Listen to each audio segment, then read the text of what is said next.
Ngasi numida wairam phone kiba pauniko pause digi maruba pau khara khangatjaraga myamda khudo tamjige Paktaknana hauramba popi pambi sing yanthakhre loktang sang oina sijinaramba singsu mai thadokre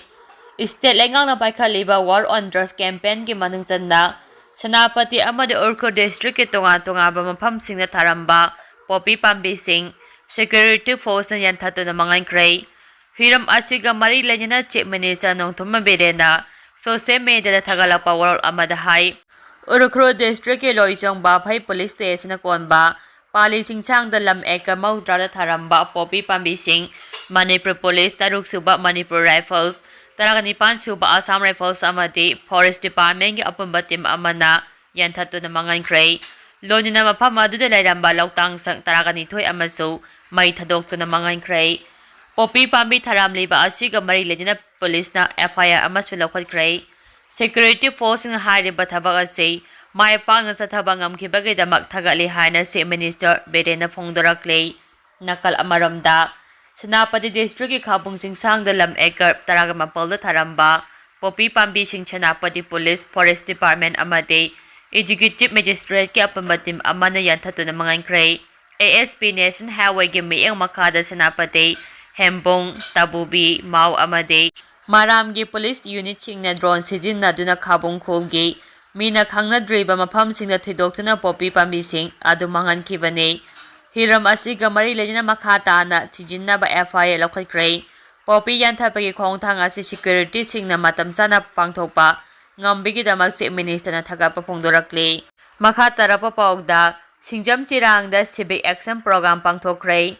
Sama yangkhay nipan suba battalion CRPF na ngaran civic action program gi manung sana singjam jirangda civic action program pangthokre tharam asida sama yangkhay nipan suba battalion CRPF ke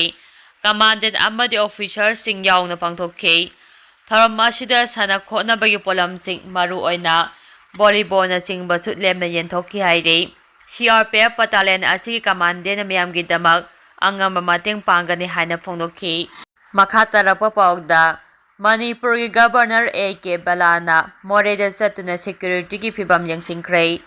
Manipur ki Governor Ajay Kumar Balana border tamwareda satuna mafam adugi security ki phibam yangsingkre Manipur ki Governor oina wasak lawraba matung Surchampur amasung Moirangda mafam aduda lanjena duna lairiba sing unakhraba matungda ngasi Moreda satpanei Myanmar ga yumlo nariba town asida hauzik oiriba security ki phibam gi matangda Assam Rifles Manipur Police amade mafam aduda lairiba Central Agency singyawba apunba mifam ama pangthokre tungda more gi tonga ba CSO singa su unaduna makoina thengnariba khodongchadaba singi matangda wari sanakre haide makatarak poina kangleipa ki mairagi pause digi maru ba pau khara khangasaraga myamda khudo tamjage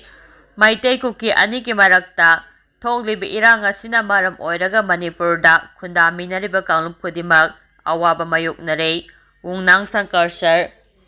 haukiba mamang sahi lising aniga sumna kun gomdoige May ahomdagi haukiba Manipurda thogliba thakun sijilaklaba Maitei amadi kuki ani ki marakta thoglibi irang asina maram oiduna Manipurda khundaminariba kanglup khudimak na awaba mayoknare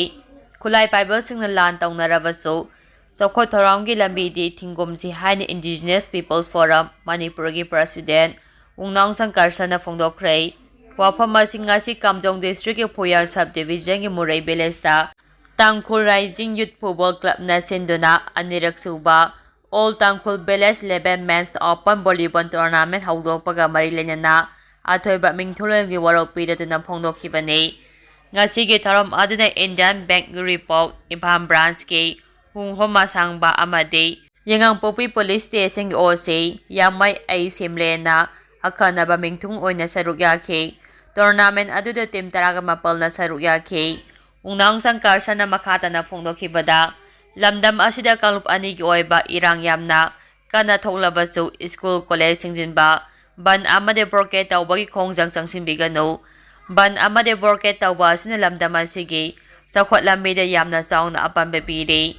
Irang asi nongmade sodina loikigani adubo lamdam asigi chakhwat lambida apama pirabade nongmagi laibak miyamna awaba hena thengnaraktuna hiram khudimakta ꯁꯣꯊꯔꯕ Manipur ꯑꯃ ꯑꯣꯏꯔꯛꯀꯅꯤ ꯍꯥꯏꯕꯗꯨ ꯈꯪꯃꯤꯟꯅꯁꯤ ꯍꯥꯏꯈꯤ꯫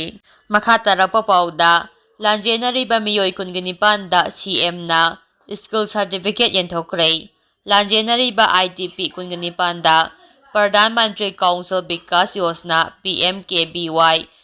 4.0ꯒꯤ ꯃꯈꯥꯗ chief ꯃꯤꯅꯤꯁꯇꯔꯅ skill certificate ꯌꯦꯟꯊꯣꯛꯈ꯭ꯔꯦ꯫ Chief minister ꯁꯦꯀ꯭ꯔꯦꯇꯔꯤꯌꯦꯠꯇ ꯄꯥꯡꯊꯣꯛꯈꯤꯕ certificate ꯌꯦꯟꯊꯣꯛꯄꯒꯤ ꯊꯧꯔꯝ ꯑꯗꯨꯗ ꯁꯦꯛꯃꯥꯏ ꯀꯦꯟꯗ꯭ꯔꯒꯤ ꯃꯤꯅꯤꯁꯇꯔ ꯗꯤꯡꯒꯣ, ꯄꯥꯠꯁꯣꯏ ꯀꯦꯟꯗ꯭ꯔꯒꯤ MLA ꯀꯨꯟꯖꯜ ꯀꯤꯁꯣꯔ ꯑꯃꯁꯨꯡ ꯂꯪꯊꯕꯥꯝ ꯀꯦꯟꯗ꯭ꯔꯒꯤ ꯀꯔꯥꯝꯁ꯭ꯌꯥꯝ, ꯍ꯭ꯌꯨꯃꯦꯅꯤꯖꯝ ꯐꯥꯎꯟꯗꯦꯁꯟ ꯃꯅꯤꯄꯨꯔ ꯁꯦꯕꯥ ꯁꯃꯤꯇꯤꯒꯤ ꯃꯦꯝꯕꯔꯁꯤꯡꯁꯨ ꯌꯥꯎꯈꯤ꯫ ꯊꯧꯔꯝꯗꯨꯗ ꯁꯤꯑꯦꯝꯅ ꯍꯥꯏꯈꯤꯕꯗ ꯃꯅꯤꯄꯨꯔꯗ ꯇꯪꯗꯨ ꯂꯩꯇꯥꯕ ꯄꯨꯟꯁꯤꯔꯣꯜ ꯑꯃ ꯑꯣꯏꯍꯟꯅꯕ ꯍꯣꯠꯅꯕꯗ ꯑꯩꯈꯣꯏ ꯄꯨꯟꯅ ꯁꯔꯨꯛ ꯌꯥꯃꯤꯟꯅꯁꯤ꯫ ꯃꯈꯥ ꯇꯥꯔꯛꯄ ꯄꯥꯎꯗ ꯎꯌꯣꯛ ꯆꯤꯡꯗ ꯁꯦꯀ꯭ꯌꯨꯔꯤꯇꯤꯁꯤꯡ ꯂꯩꯅꯕ ꯂꯝꯕꯤ ꯁꯦꯝꯕꯒꯤ ꯈꯣꯡꯖꯪ ꯆꯪꯁꯤꯜꯂꯝꯕ ꯑꯗꯨ ꯍꯟꯗꯣꯛꯈ꯭ꯔꯦ꯫ ꯏꯝꯐꯥꯜ ꯏꯁ ꯗꯤꯁꯇ꯭ꯔꯤꯛꯀꯤ ꯂꯝꯂꯥꯏ ꯑꯦꯁꯤꯒꯤ ꯌꯥꯉꯥꯡꯄꯣꯛꯄꯤ ꯄꯨꯂꯤꯁ ꯁ꯭ꯇꯦꯁꯟꯒꯤ ꯃꯅꯨꯡ ꯆꯟꯅ ꯂꯩꯔꯤꯕ ꯎꯌꯣꯛ ꯆꯤꯡꯗ ꯀꯨꯀꯤ ꯇꯦꯔꯣꯔꯤꯁꯁꯤꯡꯅ ꯃꯀꯣꯟ ꯁꯥꯗꯨꯅ ꯂꯩꯔꯒ ꯊꯪꯅꯕ ꯃꯩꯇꯩ ꯈꯨꯜꯁꯤꯡꯗ ꯅꯣꯡꯃꯩ ꯑꯃꯗꯤ ꯕꯣꯝ ꯀꯥꯞꯁꯤꯟꯗꯨꯅ ꯌꯥꯝꯅ ꯇꯣꯏꯅ ꯂꯥꯟꯗꯥꯔꯛꯈꯤꯕ ꯑꯗꯨ ꯃꯅꯤꯄꯨꯔ ꯂꯩꯉꯥꯛꯅ ꯇꯧꯊꯣꯛꯄꯒꯤ ꯊꯕꯛ ꯄꯥꯏꯈꯠꯇꯨꯅ ꯃꯐꯝ ꯑꯗꯨ ꯌꯧꯕ ꯐꯥꯎꯕ ꯂꯝꯕꯤ ꯁꯦꯝꯗꯨꯅ ꯁꯦꯟꯇ꯭ꯔꯦꯜ ꯁꯦꯀ꯭ꯌꯨꯔꯤꯇꯤ ꯐꯣꯔꯁꯁꯤꯡ ꯂꯩꯍꯟꯗꯨꯅ ꯌꯥꯉꯥꯡꯄꯣꯛꯄꯤ, ꯊꯅꯥꯄꯣꯛꯄꯤ, ꯁꯅꯥꯁꯥꯕꯤ ꯑꯃꯗꯤ ꯁꯕꯨꯀꯣꯛ ꯈꯨꯅꯧꯒꯤ ꯈꯨꯟꯖꯥꯁꯤꯡꯅ ꯑꯍꯤꯡ ꯂꯦꯛꯇꯨꯅ ꯈꯣꯡꯖꯪ ꯆꯪꯁꯤꯟꯈꯤꯕ ꯑꯗꯨ ꯅꯨꯃꯤꯠ 5ꯅꯤꯒꯤ ꯑꯣꯏꯅ ꯍꯟꯗꯣꯛꯈ꯭ꯔꯦ ꯍꯥꯏꯔꯤ꯫ ꯌꯥꯉꯥꯡꯄꯣꯛꯄꯤ ꯚꯤꯂꯦꯖ ꯗꯤꯚꯦꯂꯞꯃꯦꯟꯠ ꯀꯝꯃꯤꯇꯤꯒꯤ ꯁꯦꯀ꯭ꯔꯦꯇꯔꯤꯅ ꯄꯥꯎꯆꯦ ꯑꯁꯤꯗ ꯐꯣꯡꯗꯣꯔꯛꯄꯒꯤ ꯃꯇꯨꯡ ꯏꯟꯅꯗꯤ ꯍꯤꯔꯝ ꯑꯁꯤꯒꯤ ꯃꯇꯥꯡꯗ ꯉꯁꯤ ꯑꯌꯨꯛ ꯄꯨꯡ 10:30 ꯇꯥꯕꯗ ꯌꯥꯉꯥꯡꯄꯣꯛꯄꯤ ꯄꯨꯂꯤꯁ ꯁ꯭ꯇꯦꯁꯟꯗ ꯃꯅꯤꯄꯨꯔ ꯄꯨꯂꯤꯁꯀꯤ DIG Herojit, Imphal east additional SP Herojit, Yaingangpokpi police ꯁ꯭ꯇꯦꯁꯟꯒꯤ OC,